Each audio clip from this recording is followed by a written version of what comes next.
away we go. Well, kid, if you're watching this, then you made it.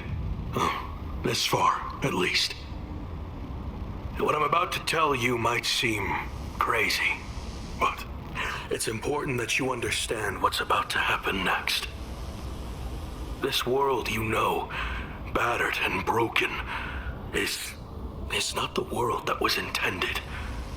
There are those that believe humanity was always fated to destroy itself.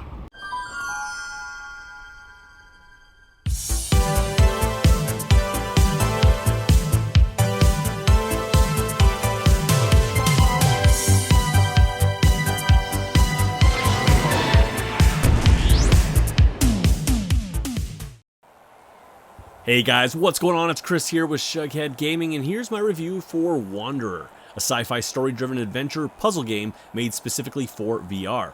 A game that will actually have you wondering if you could drive a radio-controlled car on the moon. As always guys, if you like this video, like it, and if you aren't already, hopefully by the end of this video I will have earned your subscription. And with that, let's jump into the graphics side of things. I think it should be pretty evident by what you're seeing that Wanderer is an extremely good-looking game, and I will admit, an excellent palate cleanser after playing so many games designed for the Quest.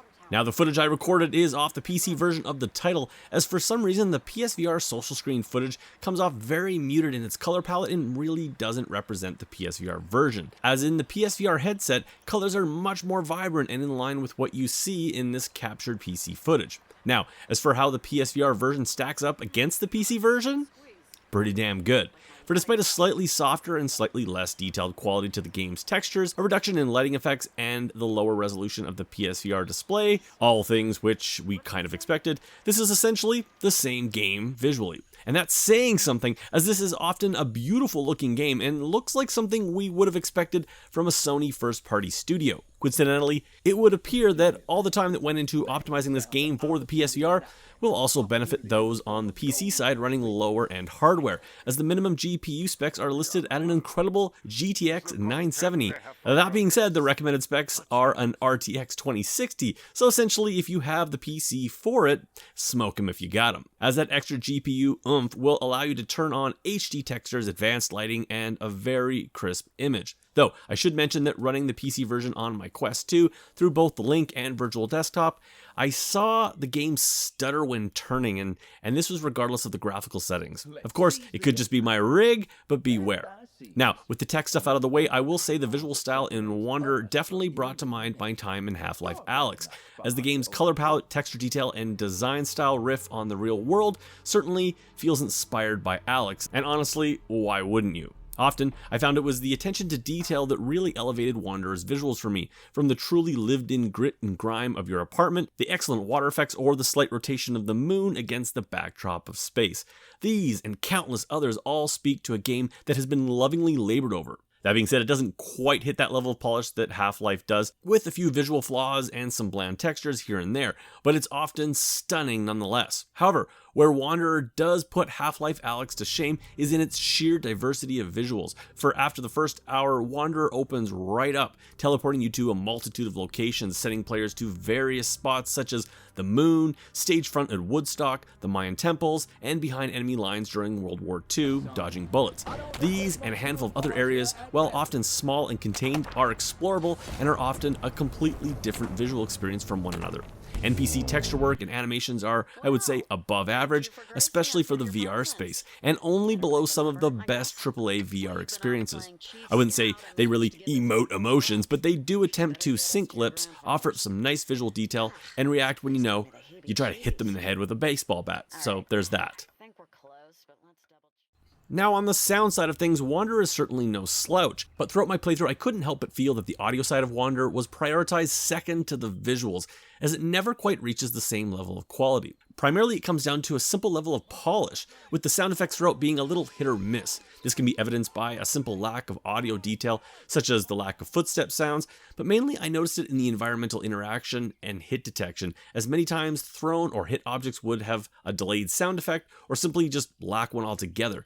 This hit or miss nature is also evidenced throughout by certain interactable objects producing some sort of sound feedback, while others simply don't, or often somewhere in the middle, where opening something would produce a sound, while closing it or throwing it would be left with silence. This unevenness in the audio design can also be heard throughout a collection of audio bugs, such as overly loud sound effects in the mix, some odd 3D audio placement, and the rare occasion where a sound effect would get stuck on repeat. Now, I must say, I am certainly being nitpicky here, and while these omissions and bugs might be commonplace in your average VR game, Wanderer is not your average VR game, and as such, this lack of polish is more noticeable, especially when compared against the game's visuals. However, I don't want to leave the impression that Wanderer's sound design is a mess, as it's not, and in most cases, it is pristine, offering up fantastic world effects and ambience, as well as a musical score that helps to make the game and its story beats feel as epic as it wants to be. Here we go again. Will you take a look at this? That deep green. So enchanting. So lonely. We're in Central America, son. Yurei, up here! Days we've been traveling now. Not a sign of any natives to challenge us. And now this incredible temple. It will be my palace. You, my faithful son, will have a living quarters. That will... Voice work is also done very well here, and certainly feels like the developers employed some first-rate talent. Most notably, your watch companion that constantly made me feel like I was hanging out with Mr. DNA from Jurassic Park. Help! Well, hello. This may come across a lick for the... that's more like it. Now, Asher, is it? Your grandfather left me here for you, to be your confidant of sorts. My name is Samuel. And thankfully, he never got annoying. All in all, the sound mix here wants to be AAA, and while it's good, methinks it could still benefit from a little more polish in order to stick that landing. Moving on to gameplay, I must say that leading up to the launch of Wanderer and having watched all the trailers, I still didn't feel like I really knew what kind of a game I was going to play.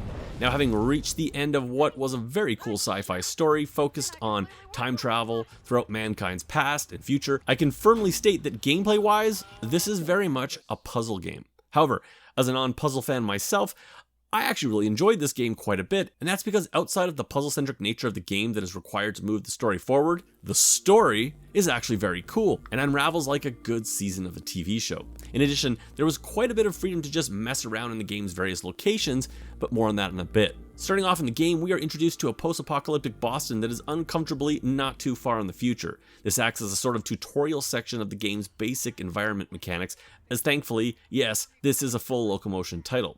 This opening section definitely opens with a bang, both visually and literally, but doesn't really give you a true sense of the game. This opening adventure sequence eventually leads you to an apartment, and it's here where the game really starts. The apartment is a veritable playground of what often appear to be throwaway items, but as you will quickly realize, if you can grab it, there's a good chance you will need it. As is the case with many of the game's puzzles, by playing around with items and exploring the apartment, you will likely stumble onto your next puzzle/objective, which will eventually see you equipped with a watch. This watch is a key item as it acts as a teleport, inventory system, and hint giver, all in the form of a talking companion. The watch can also be upgraded from blue power stones that can be found throughout the world, so keep an eye out for those, not only in the apartment, but out on your various travels. Expect to spend your first hour or so in the apartment, as the foundation for the story and the tools you will use are all born out of this first hour. Eventually, though, you will open up the ability to jump to different locations and time periods, and it is here that Wanderer shows its hand,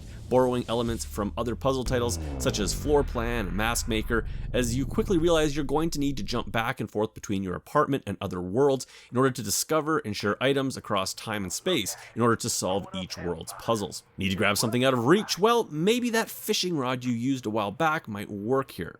This is very cool stuff, and a perfect example of a game that would only really work in VR.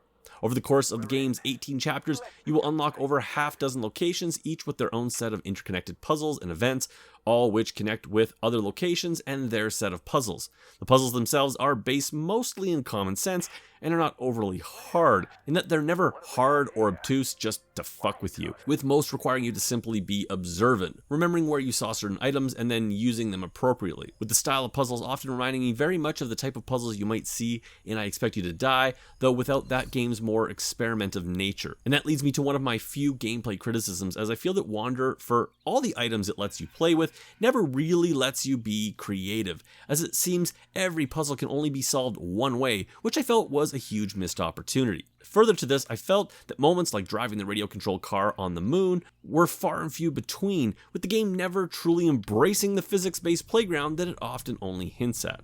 As for controls and comfort options, Wanderer supports both full locomotion and teleportation, along with click and smooth turning, with the ability to increase the speed of both locomotion and turning. In addition, there are also plenty of comfort options for those who need a little assistance, including the ability to play seated, though this option was broken on the PC version of the time of my review. Wanderer does require the use of 2 motion controllers, so PSVR players, make sure that you have 2 move controllers on hand. And finally, while Wanderer does allow for a little room scale movement, the game requires a moderate amount of movement, so a small place should be fine. Dear God. And finally, that brings me to Fun Factor and my final review. As many of you who follow the channel may know, I am not a puzzle game guy, and despite the game's incredible visuals in the trailers, it was with great trepidation that I headed into Wanderer. And while I certainly wasn't dancing in glee as I came upon yet another puzzle, the sheer epicness of the game's story and its visuals, when combined with the playground nature of the game's stages, kept me engaged in moving forward and having fun, which is just weird for me to say about a puzzle game. But I am. Now, as you guys know, I hate numbered review scores and instead rate games on a scale of buy it, burn it, or wait on it. Look guys, if you like puzzle games, this one is a no-brainer and an absolute must-buy, as Wanderer is easily one of, if not the best puzzle game available in VR, and not just because of the puzzles, but because it is the full package and offers a captivating story and AAA visuals to go with it. However, if you don't like puzzle games, this is still, at its core, a puzzle game, and $40 US is a lot for pretty visuals and a cool story. That being said, I think this will surprise a lot of people, so put it in your wish list and grab it when it goes on sale. Guys, regardless of whether you buy this now or later, I strongly recommend you do play this game, as this is a VR gem and a rare example of a game with hype that actually delivers. Anyways guys, that's it for me. If you like this video, please hit that like button, consider subscribing, and if you want to help out the channel more, please check out my Patreon and you can support the channel for $2 more. Regardless guys, thanks for supporting the channel, and as always, I'll catch you on my next video.